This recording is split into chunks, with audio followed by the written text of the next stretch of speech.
Nama John LBF belakangan viral di media sosial. Pengusaha tersebut wajahnya kini menghiasi podcast di YouTube. John LBF awalnya adalah seorang anak laki-laki sederhana yang memiliki impian besar untuk merubah kehidupannya agar lebih baik. Berangkat dari keluarga yang sederhana tak menyurutkan niat dari John LBF untuk bisa sukses. Berikut kisah sang pengusaha hingga namanya bisa dikenal.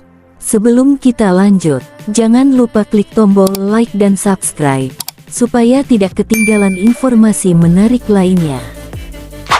Bermodalkan nekat, John LBF mengisahkan di tahun 2016 lalu, ia tidak memiliki pekerjaan alias pengangguran. John LBF menceritakan awal mulanya berangkat ke Jakarta.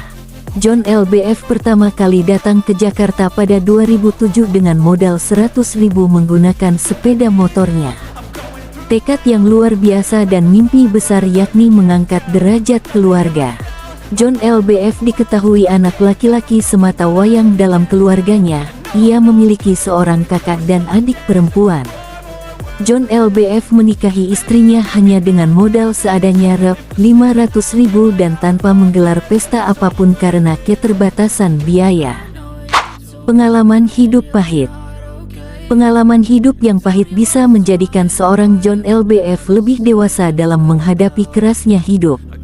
Bahkan sebelum John LBF mendapati kesuksesannya seperti sekarang ini, orang tuanya meremehkan dan menganggap jika tidak bisa menggantungkan harapan kepada anak laki-lakinya tersebut. Namun dengan perkataan tersebut membuat semangat dari John LBF menjadi lebih membara. Kata-kata negatif dari keluarganya tersebut seakan menjadi cambukan yang positif untuk membuat sang pengusaha tersebut bangkit dari kehidupannya dulu. Tak ingin berlarut lama-lama dalam kehidupan yang membuatnya putus asa, John LBF memulai dengan memelihara burung kenari. Ia mulai tekun dengan merawat dan mengikut sertakan burung tersebut ke dalam lomba-lomba. Setelah mulai jenuh dengan kegiatannya tersebut di tahun 2019, John LBF diterima bekerja di perusahaan marketplace. Dan ia pun memutuskan menikah dan menjadi mualaf di tahun yang sama.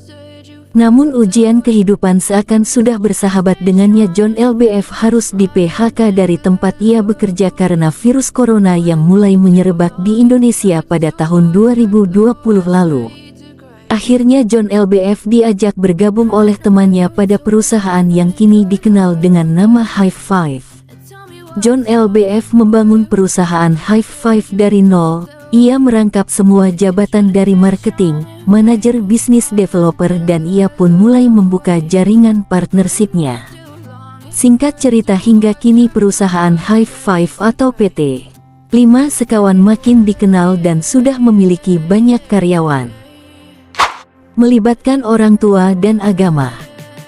Kesuksesan John LBF tak lepas dari dua orang tuanya. Hingga akhirnya dia membelikan rumah buat kedua orang tuanya dengan harga fantastis yaitu 2 miliar serta biaya renovasi sebesar 500 juta. Ia juga selalu melibatkan agama dalam kehidupan sehari-harinya hingga bisa sukses seperti sekarang. Diketahui bahwa John LBF merupakan seorang mualaf. Selain itu, kakak serta adiknya juga mengikuti jejak John LBF menjadi seorang mualaf. Sementara kedua orang tuanya belum memeluk Islam. Saya pernah disukseskan sama orang lain dan sekarang menjadi partner saya. Dari saya sampah, karyawan hingga diangkat menjadi owner, saya juga harus bisa sukseskan orang lain juga, kata John LBF. Titik baliknya ketika mamah saya sakit dan butuh uang, bos pinjam duit 500.000 buat bawa mamah saya ke dokter. Lantas sang peminjam uang menjawab, nanti kamu balikinnya gimana, kun fayakun, jika Allah sudah berkehendak maka tidak ada yang bisa membatalkannya, itu aja patokan saya, lanjutnya. Memiliki banyak perusahaan dan karyawan. Selain memiliki perusahaan Hive5, John LBF juga memiliki banyak usaha lain yang totalnya ada 6 bisnisnya di Antaranya, PT 5 Sekawan Indonesia, Hive 5, Jontraktor.co yang bergerak di usaha kontraktor, Johnskin.co yakni bidang perawatan kulit atau skincare di Johnskin.co. Selain itu ada Jontainment yakni bisnis di bidang hiburan, Jontax yang berkecimpung pada dunia akuntansi dan perpajakan, serta Mevol yaitu usaha vape dengan tipe pot dan rokok elektrik. Diketahui dari semua bisnis itu John LBF telah memiliki omset miliaran rupiah per bulan dan memiliki ratusan karyawan. Memiliki banyak bisnis, tentu John LBF juga memiliki banyak karyawan. Beruntungnya, para karyawan John LBF begitu diperhatikan olehnya. Di media sosialnya John LBF kerap membagikan video menyambangi ruangan para karyawan hanya demi menghibur mereka dan memberikan motivasi. Selain itu dia juga terkenal menyejahterakan karyawannya dengan sering menaikkan gaji, menaikkan jabatan, memberi sesuatu yang dibutuhkan para karyawannya. Punya bakat bernyanyi. Di sela-sela mengurusi bisnisnya, John LBF ternyata punya bakat di bidang suara. Kemerduan suaranya itu akhirnya dimanfaatkan untuk merilis sebuah lagu motivasi religi berjudul Jangan Ngatur Tuhan.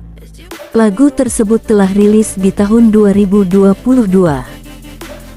Itulah kisah inspiratif seorang John LBF.